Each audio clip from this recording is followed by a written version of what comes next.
Pemirsa, Lembaga Penjamin Simpanan menilai antusiasme generasi muda dan milenial dalam aktivitas menabung di perbankan terus menunjukkan peningkatan. Di mana kalangan anak muda saat ini lebih berani dalam menabung dan melakukan investasi dibandingkan generasi sebelumnya.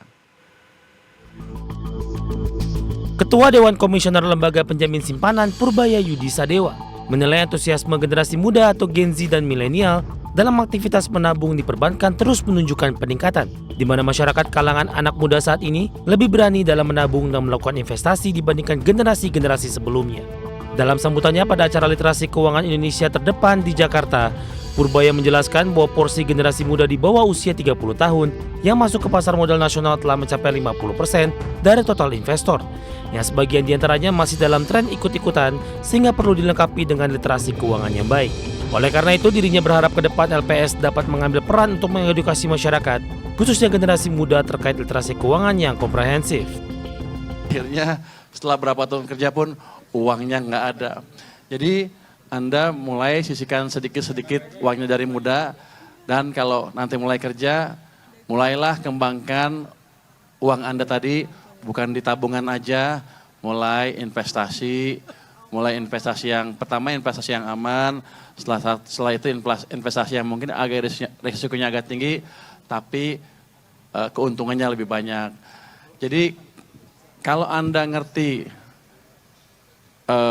tadi cara-cara menabung dari muda, cara-cara berinvestasi dari muda, Anda nggak akan ketipu apa yang namanya investasi bodong.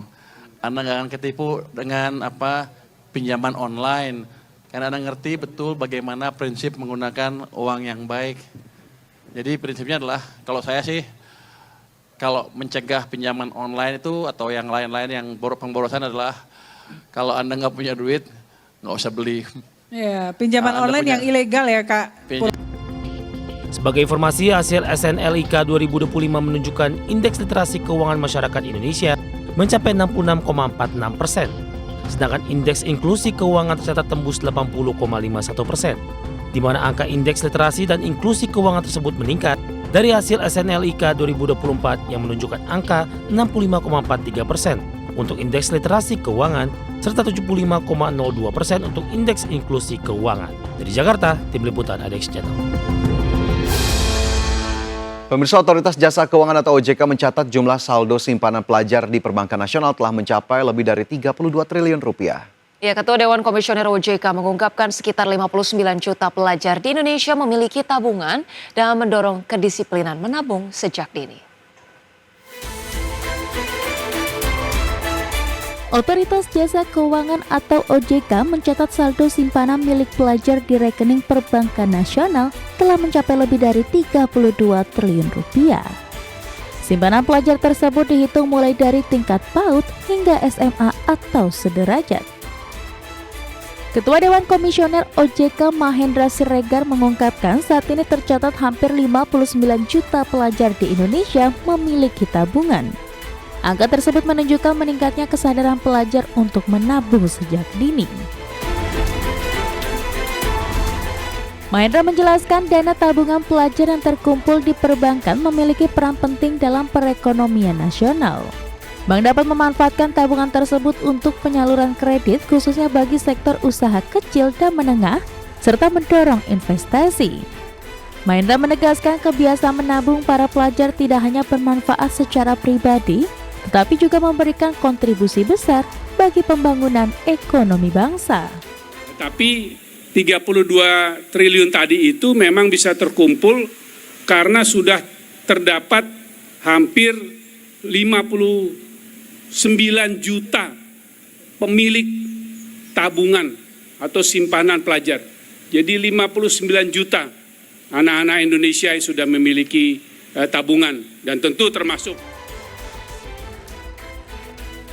Mahendra juga mengajak para pelajar untuk membiasakan diri menyisihkan uang jajan. Menurutnya menabung bukan sekedar untuk membeli barang yang diinginkan, tetapi juga menjadi bagian dari gaya hidup hemat, disiplin keuangan, dan persiapan menghadapi kebutuhan mendesak yang tidak terduga. Dari Jakarta, Raharjo Patmo, IDX Channel.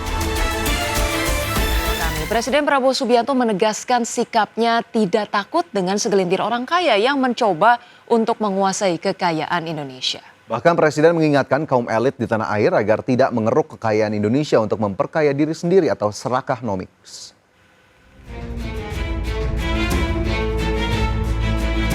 Presiden Prabowo Subianto menegaskan sikapnya tidak takut dengan segelintir orang kaya yang mencoba menguasai kekayaan milik Indonesia.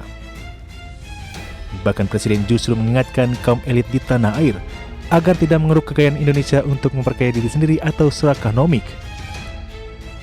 Dalam pidato kenegarannya di gedung DPR RI, Prabowo memastikan komitmen pemerintah dalam menegakkan hukum dengan tidak akan ragu-ragu untuk menindak pihak yang melanggar aturan dan menegaskan tidak ingin ada kecurangan hingga manipulasi yang dilakukan oknum atau segelintir orang kepada rakyat Indonesia.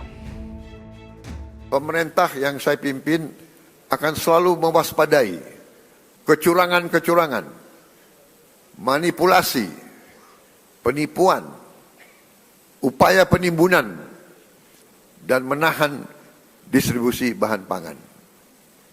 Pemerintah yang saya pimpin tidak akan ragu-ragu. Kami akan selalu tegas pada mereka yang melanggar aturan. Saya pastikan perusahaan-perusahaan siapapun yang berani manipulasi dan melanggar, kami akan proses hukum. Dan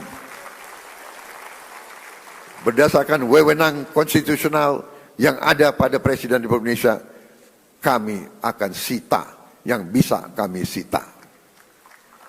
Kami akan selamatkan rakyat. Kami akan membela kepentingan rakyat.